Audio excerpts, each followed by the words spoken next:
Can you think of someone you describe as a senior influencer or advocate? These are older adults who demonstrate resilience by being relevant and advocating for senior ideas, voices, and media presence. They influence how seniors are seen and see themselves through fashion, culture, and conversation. By demonstrating wit, humor, and creativity, they set an example for us in terms of aging with vitality and strength. On this slide, I've included senior influencers you might recognize. Donald Sutherland, the Canadian actor. Lynn Slater, a university prof. Iris Apfel, who at 97 years of age is an interior designer and a fashion icon. Batty Winkle, who has 3 million followers on her blog. Mae Musk, who's a Canadian South African model who works for CoverGirl and became the face of CoverGirl at the age of 69. George Takei, of Star Trek fame and author and activist.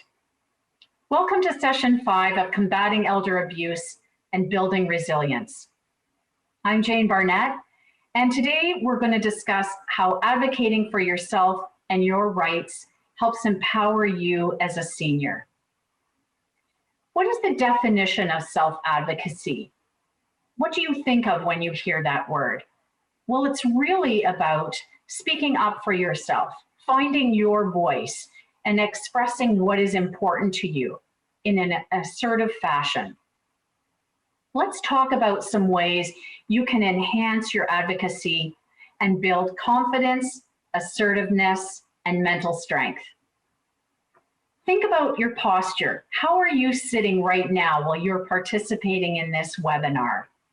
Are you sitting up straight? Are your shoulders back? Are you comfortable in the chair? Are your feet on the floor?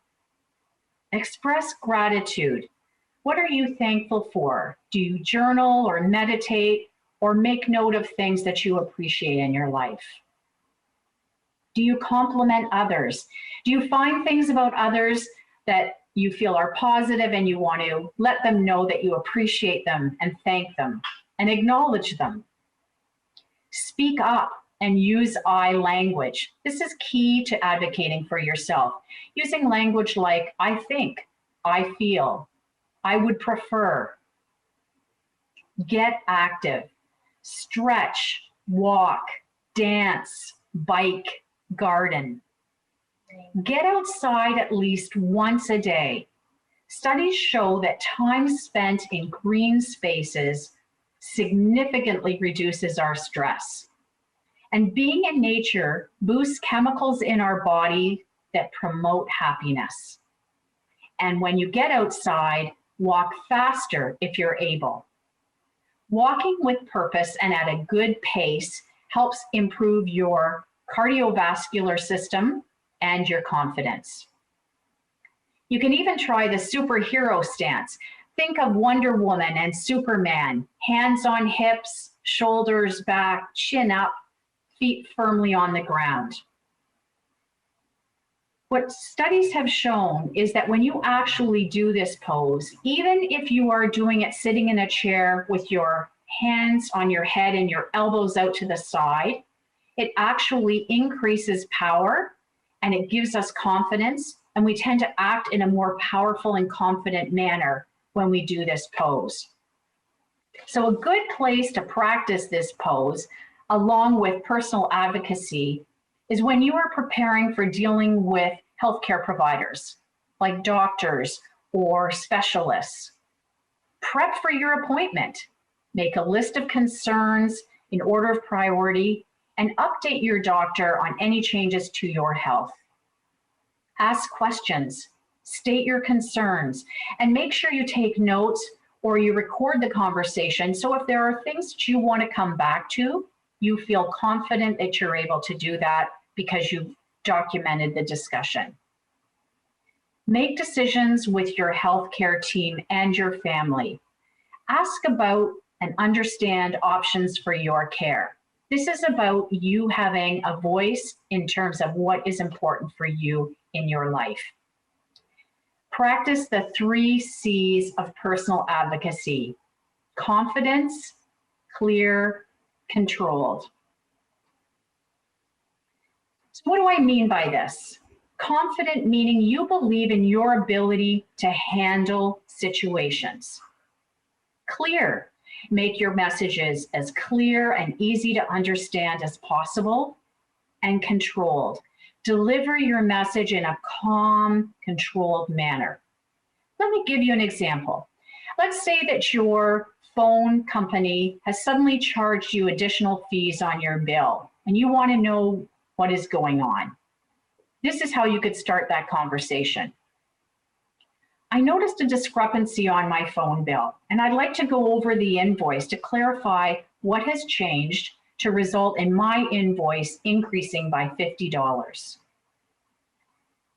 If you find yourself dealing with a confrontational or challenging individual, stay calm, set boundaries, and try these strategies to manage the situation and advocate for yourself. Let go of the idea of winning or losing. Focus on exploring the other person's perspective. Where are they coming from? What is the context? Why are they so emotionally charged? And be curious. Ask questions. Avoid assumptions. Be sincere and be yourself. Sometimes what looks like one thing and we make an assumption is actually something else. So by asking questions, we can really clarify and understand where the other person is coming from in relation to our discussion with them. Tap into unspoken emotions. If you sense that the person's really agitated, you can actually acknowledge that by saying, "It looks like this is really upsetting for you," or "I sense that this has been a real challenge and you want to talk more about it." Know when to walk away. Recognize if the other person really isn't in a state of mind to be able to have the conversation with you, and really they aren't open to a conversation or a discussion. Here's an example. Let's say you've decided to sell your home and your adult son is really upset about it, but he hasn't really been specific. He's just been angry and upset. Here's how you could start that conversation. "It sounds like you're really concerned that I'm planning to sell the house.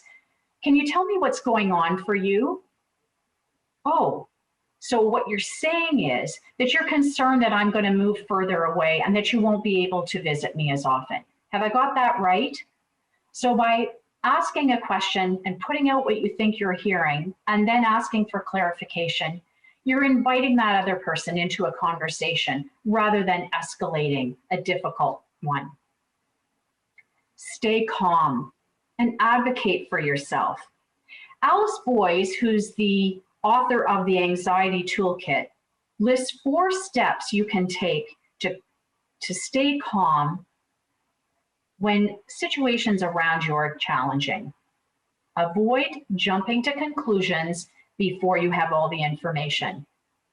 The number of times I've heard inaccurate and false information during this pandemic are too numerous to count. And I'm thinking you probably are feeling the same way. You know, initially when I would hear something on the news, I would have a reaction, I would start to make decisions related to it. And then I realized within 24 hours or even less, the information would change.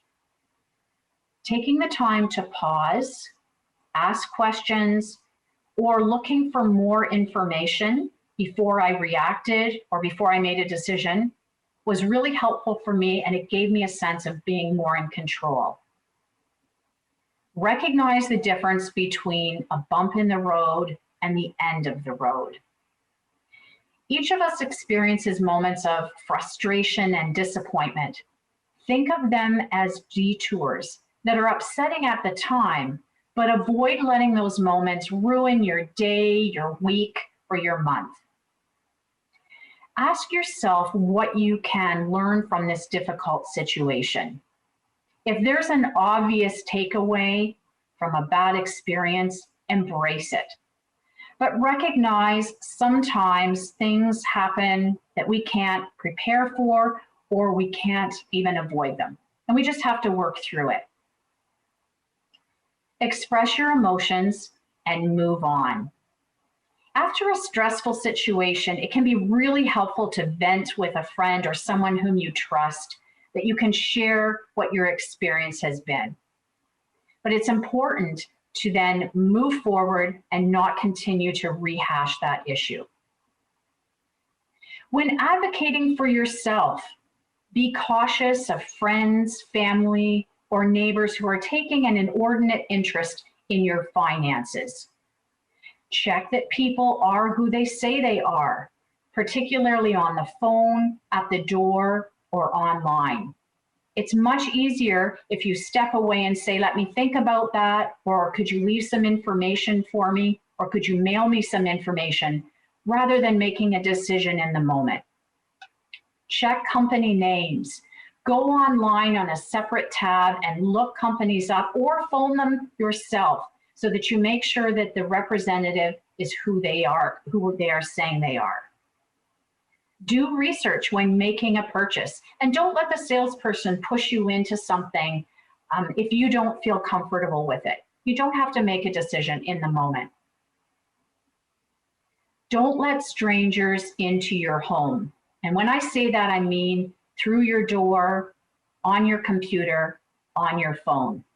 Scammers are really good at making a quick connection with you so that you'll feel like they're really interested in your welfare. This is what they're really good at. So it's important that if it sounds too good to be true, it probably is. And again, just say, can you leave some information with me? Can I think about that and get back to you? You'll know right away if it's a scammer if they step away from that conversation quickly. Monitor your accounts and your credit card statements. Have your checks directly deposited into your bank, and get receipts for products and services that you purchase. Get legal advice before you change a will or trust or sign over documents like a power of attorney, a loan, mortgage, or deed. Protect your personal information, your PIN number, your social insurance number, and your passwords, and make them strong so that people can't quickly access your information. Attend one of Askennonia's online fraud and scam prevention series that's being led by the Ontario Provincial Police. You'll get a lot more information about how to advocate and protect yourself from people who are looking at accessing personal and financial information. Studies show that older adults who use these 5 strategies during COVID enhanced their personal resilience and advocacy.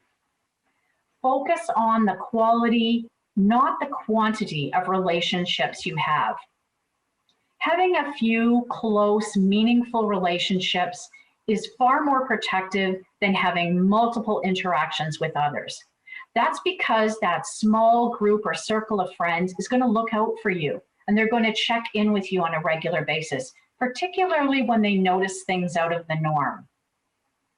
Tap into wisdom and compassion. Studies show that by continuously learning and putting that learning into practice, it helps us feel less lonely. Scientists have also found that by enhancing our compassion and our concern for others may actually reduce our own loneliness, and it promotes a greater sense of well-being. So continue learning, inquiring, and caring. Maintain regular schedules, including your hobbies, your volunteerism, your work, even if it's online. These are things that are important for you, and they provide you with a sense of security and predictability that reduces stress and anxiety and helps you sleep better at night in some cases. Practice mindfulness by focusing on your immediate surroundings and needs. This helps slow memory loss and the development of dementia-related diseases. Mindfulness helps us cope with anxiety and stress, and it reduces our sense of loneliness.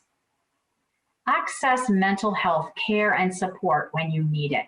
And again, I will provide those contact information, email links, and the phone number at the end of the session, and they are on your informatic. Start your morning with activities and routines that enhance your day. For example, start your day with stretches and with deep breathing. Just get you off to a good start, and if you do your superhero pose, you'll be ready to take on the day. Embrace a 3-item to-do list each day. Identify the most important tasks that you want to complete so you get a sense of accomplishment and it reinforces healthy habits in your life. For example, you might say, I'm going to read for 30 minutes, I'm going to practice yoga for 60 minutes, and I'm going to participate in Askennonia's Party Line program. Try to include one each of a mental, physical, and social habit. What is one thing that you're going to do next week to practice personal resilience and advocacy? Today, we reviewed best practices in advocating for yourself and techniques you can use to enhance your assertiveness and your sense of control. On this slide, I've identified Askennonia Senior Center contact information. So I've included their address, their email, and their phone number. There are many activities online and at the center once we are past COVID that will offer you the opportunity to create a circle of friends and to build your confidence and to know more things about what is available for seniors.